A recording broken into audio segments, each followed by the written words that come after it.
இதே மருமக. ஆமா. கீகி கூட உங்களோட உங்களோட பாண்டும் நமக்கு தெரியும்.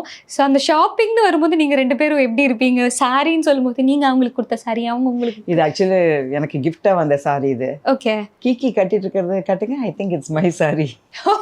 ஆமா, I think it's my sari. ஆமா, நான் கட்டியிருக்கிறது யாரோ கிஃப்டா கொடுத்தது சாரி. ஸோ அன்னைக்கு ஐ திங்க் தீபாவளியா இல்லை தீபாவளி டைம் தான் நினைக்கிறேன். ஸோ வேறு எதுவும் ரெடி பண்ண முடியல அன்றைக்கி எங்கிட்ட இருந்த சாரி இது. சரின்னு அதை கட்டிக்கிட்டு வந்துட்டேன். எப்படி மேம் மாமியார் மருமகளோட ஷாப்பிங் எப்படி இருக்கும்? ட்ரெஸ் எக்ஸ்சேஞ்ச் எப்படி இருக்கும்?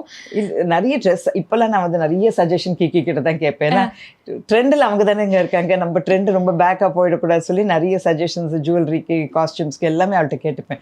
அவ்வளோ நிறைய சஜஷன்ஸ் கொடுத்துட்டே இருப்பான். நான் ஏதாவது ஒன்று பண்ணுறது கொஞ்சம் சரியில்லைன்னா, அம்மா இந்த மாதிரி போடாதீங்கம்மா அப்படின்னு சொல்லி ஷி இஸ் வெரி கன்சர்ன். நான் கரெக்டாக ஐ ஷுட் பி ப்ரெசென்டபிள் அப்படின்னு சொல்லிட்டு ஷி இஸ் வெரி கன்சர்ன்.